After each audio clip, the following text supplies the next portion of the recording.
سے ڈرتے رہو اور جان رکھو کہ خدا سخت عذاب دینے والا ہے۔ حج کے مہینے معین ہیں جو معلوم ہیں، تو جو شخص ان مہینوں میں حج کی نیت کر لے تو حج کے دنوں میں نہ عورتوں سے اختلاط کرے، نہ کوئی برا کام کرے اور نہ کسی سے جھگڑے، اور جو نیک کام تم کرو گے وہ خدا کو معلوم ہو جائے گا، اور زاد راہ یعنی رستے کا خرچ ساتھ لے جاؤ، کیونکہ بہتر فائدہ زاد راہ کا پرہیزگاری ہے، اور اے اہل عقل مجھ سے ڈرتے رہو۔ اس کا تمہیں کچھ گناہ نہیں کہ حج کے دنوں میں بذریعہ تجارت اپنے پروردگار سے روزی طلب کرو، اور جب عرفات سے واپس ہونے لگو تو مشعر حرام یعنی مزدلفے میں خدا کا ذکر کرو، اور اس طرح ذکر کرو جس طرح اس نے تم کو سکھایا، اور اس سے پیشتر تم لوگ ان طریقوں سے محض ناواقف تھے۔ پھر جہاں سے اور لوگ واپس ہوں وہیں سے تم بھی واپس ہو،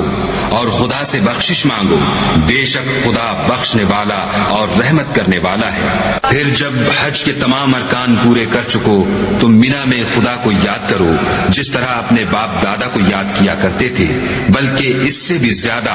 اور بعض لوگ ایسے ہیں جو خدا سے التجا کرتے ہیں کہ اے پروردگار ہم کو جو دینا ہے دنیا ہی میں عنایت کر، ایسے لوگوں کا آخرت میں کچھ حصہ نہیں۔ اور بعض ایسے ہیں کہ دعا کرتے ہیں کہ پروردگار ہم کو دنیا میں بھی نعمت عطا فرما اور آخرت میں بھی نعمت بخشیو اور دوزخ کے عذاب سے محفوظ رکھیو۔ یہی لوگ ہیں جن کے لیے ان کے کاموں کا حصہ یعنی اجر نیک تیار ہے، اور خدا جلد حساب لینے والا اور جلد اجر دینے والا ہے۔ اور قیام منا کے دنوں میں جو گنتی کے دن ہیں خدا کو یاد کرو، اگر کوئی جلدی کرے اور 2 ہی دن میں واپس چل دے تو اس پر بھی کچھ گناہ نہیں، اور جو بات تک ٹھہرا رہے اس پر بھی کچھ گناہ نہیں۔ یہ باتیں اس شخص کے لیے ہیں جو خدا سے ڈرے، اور تم لوگ خدا سے ڈرتے رہو، اور جان رکھو کہ تم سب اس کے پاس جمع کیے جاؤ گے۔ اور کوئی شخص تو ایسا ہے جس کی گفتگو دنیا کی زندگی میں تم کو دلکش معلوم ہوتی ہے، اور وہ اپنے معافی الضمیر پر خدا کو گواہ بناتا ہے، حالانکہ وہ سخت جھگڑالو ہے، اور جب پیٹھ پھیر کر چلا جاتا ہے تو زمین میں دوڑتا پھرتا ہے تاکہ اس میں فتنہ انگیزی کرے اور کھیتی کو برباد اور انسانوں اور حیوانوں کی نسل کو نابود کر دے، اور خدا فتنہ انگیزی کو پسند نہیں کرتا۔ اور جب اس سے کہا جاتا ہے کہ خدا سے خوف کر تو غرور اس کو گناہ میں پھنسا دیتا ہے، سو ایسے کو جہنم سزاوار ہے اور وہ بہت برا ٹھکانہ ہے۔ اور کوئی شخص ایسا ہے کہ خدا کی خوشنودی حاصل کرنے کے لیے اپنی جان بیچ ڈالتا ہے، اور خدا بندوں پر بہت مہربان ہے۔ مومنو، اسلام میں پورے داخل ہو جاؤ اور شیطان کے پیچھے نہ چلو، وہ تو تمہارا صریح دشمن ہے۔ پھر اگر تم احکام روشن پہنچ جانے کے بعد لڑکھڑا جاؤ تو جان رکھو کہ خدا غالب اور حکمت والا ہے۔ کیا یہ لوگ اسی بات کے منتظر ہیں کہ ان پر خدا کا عذاب بادل کے سائبانوں میں نازل ہو اور فرشتے بھی اتر آئیں اور کام تمام کر دیا جائے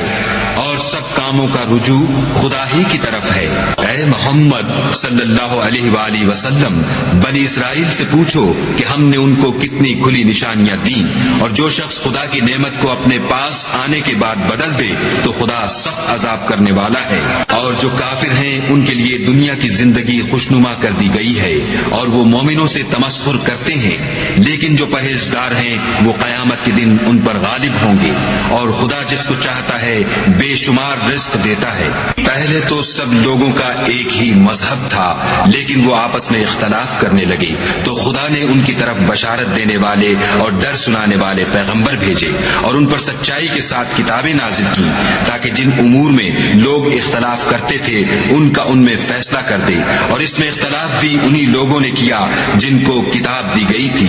باوجود کہ ان کے پاس کھلے ہوئے احکام آ چکے تھے، اور یہ اختلاف انہوں نے صرف آپس کی ضد سے کیا۔ تو جس امر حق میں وہ اختلاف کرتے تھے خدا نے اپنی مہربانی سے مومنوں کو اس کی راہ دکھا دی، اور خدا جس کو چاہتا ہے سیدھا رستہ دکھا دیتا ہے۔ کیا تم یہ خیال کرتے ہو کہ یوں ہی بہشت میں داخل ہو جاؤ گے؟ اور ابھی تو تم کو پہلے لوگوں کی سی مشکلیں تو پیش آئی ہی نہیں، ان کو بڑی بڑی سختیاں اور تکلیفیں پہنچی، اور وہ سعود نوبتوں میں ہلا ہلا دیے گئے،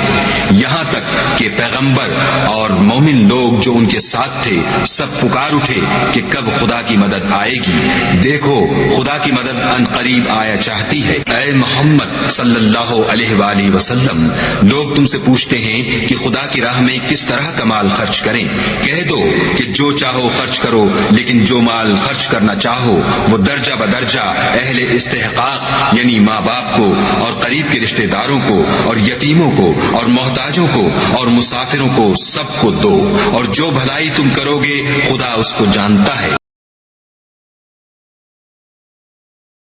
اگر یہ پیغام آپ کو پسند آیا تو لائک کریں، شیئر کریں اور ہر روز سننے کے لیے سبسکرائب ضرور کریں۔ ہماری دعا ہے اللہ آپ کو نیک ہدایت سے نوازے۔ جزاک اللہ خیر۔